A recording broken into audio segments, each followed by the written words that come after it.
Granted that we've already said that you see it you see psychoanalysis and psychotherapy as psychodynamic therapy as a continuum. I have found clarifying their connections and their connections to Freudian psychoanalysis very, very helpful. And returning to this sensibility of mind, us being of multiple minds, and a desire of making them or becoming more whole, I realized that I neglected to mention one very important feature of Freudian psychoanalysis, and that's the interpretation of dreams, which is another way of getting at the unconscious. Though, as you said, the unconscious is not just one thing. But this is also one of the aspects of psychoanalysis that is most attacked, I think, as being unfalsifiable, not scientific. And I'm wondering if... What's the it? Sorry? What is the it that's unfalsifiable? You just named an activity, right? What's falsifiable or if you claim that some is a specific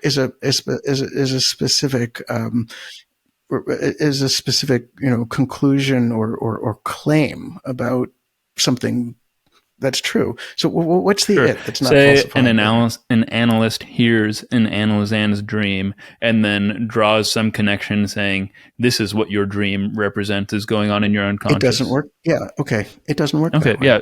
It's a misunderstanding. So, Freud did refer to dreams as the royal road to the unconscious. And for Freud, it was the gateway into understanding something about the structure of how the mind is organized. This is not, I don't think this is far from a universal view among contemporary psychoanalysts. All mental life, all mental phenomena are of interest, are of equal interest, are invited into the treatment. Dreams are one manifestation of our mental life. They're not at the center of anything. They're not at the royal road of anything. I mean, Freud found through dreams a method of understanding, of sort of moving beyond the surface of experience. That method applies to everything. We don't cordon off dreams and say, this is a special activity. I'm going to interpret your dreams. First of all, we don't interpret. And second of all, we tell the patient, talk openly about whatever comes to mind. And when we do that, and the patient's able to do that, their thoughts just move freely, between, things in the present, things in the recent past, things in the distant past, reality, fantasy, daydreams, night dreams. And it's all a free flow of thought. And when there's something that we want to understand, we invite the patient, to attend to it. And, I'll say to you in technical terms, follow their associations. We say to the patient, what comes to mind? What does that bring up for you? Where does your thought go? Where do your thoughts go from there? What occurs to you next? We're tracing out associative networks, and we're not interpreting the patient's experience. We're creating the opportunity for the patient themselves, right, to delve more deeply into their experience and begin to make some connections and see and know and feel some things that are not on the surface of things. So we don't it's not like you listen to a dream and you say, it means this, right? If we did that, then it would be something that in fact was falsifiable, right? We'd collect dreams, we'd collect the interpretations. At the very least, could different independent psychoanalysts come up with the same interpretation? Could we plausibly link those interpretations to anything, sort of concrete, observable, measurable in the person's life? If that's what the work was, then we're talking about something that you could talk about in terms of falsifiability. We're not doing that. We're creating an opportunity for the person to further explore their mind. And the old word, going all the way back to Freud, was interpretation, which I don't think in contemporary times is a very helpful word. We don't make interpretations. Nobody has access to somebody else's internal subjective experience.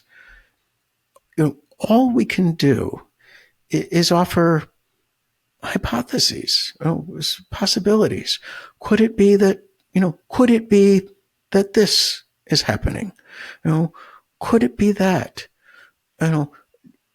Is it possible that the reason you feel this way here is because it comes a little too close to this other experience, right? That just came readily to mind, in talking about the first experience, and it's a mutual reciprocal process, right? Well, we offer an idea or a hypothesis not to be right, but to put something on the table that the patient may not have been able to consider themselves, and now it's on the table for both of us to consider together. The patient is the arbiter of their experience, right? Not us.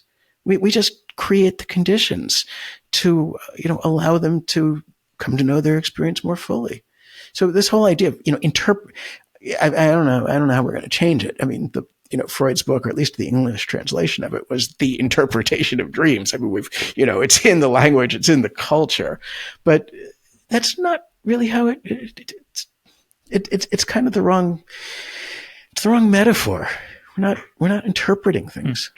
So just to clarify for my own understanding then, the presumption in the psychodynamic context would be that if a patient, say, has a dream and recounts it in the session, this is somehow connected to their thinking and the web that is their mind, but the nature of this connection isn't something that a therapist would assert can be concretely ascertained, but rather it can be used as something like a springboard to entertain possibilities. We can use it as a springboard for further exploration. And when I say we, I mean the therapist and the patient together. It's a mutual, collaborative, cooperative endeavor, right? It's work for two minds. Neither one of them could do this work alone, right? The two of us together can arrive at, a increasingly truer understandings of the patient's experience. Yeah. So there's a web of associations, and we know something, right? Now we're getting into the sort of brass tacks of how we work and think psychoanalytically. But you could think of the mind as a vast associative network, like the internet, like the web, right? Like things are hyperlinked. Everything is, sort of, linked and cross-linked with everything else, right? So if you jump on the web, interesting things happen, right? You can, I don't know, you can get on a page about, Taylor Swift's most recent concert, and click a link and that takes you somewhere else, and you click a link and that takes you somewhere else. And the next thing you know, 4 or 5 clicks away, now you're on a page about Shakespearean sonnets, right? Right. Everything is linked. Everything is interconnected. On the web, the links are based on content generally. In the life of the mind, the links are based on affect, like emotional connection. Things are linked that contain or evoke the same feelings. That's why every traumatic experience you've ever had in your life is associatively linked with every other traumatic experience you've ever had in your life. Right? We follow the links, right? And we respond based on our own unique, sort of infinitely complex, pattern of, interconnected links or interconnected associations. I mean, that ultimately correspond to neurological networks, but they're not static. They're not fixed. They're plastic. They're changing, right? They can, right? New networks can be created. New associative links can be created. New experiences can be created. Everything is, sort of continually dynamically in flux.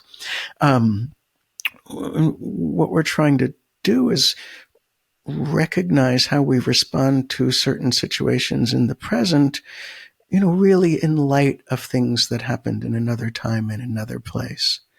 Because we're responding, based on past experience, we're not necessarily recognizing the choices and the options, the possibilities that actually exist in the present. That's That's what a lot of this work is about.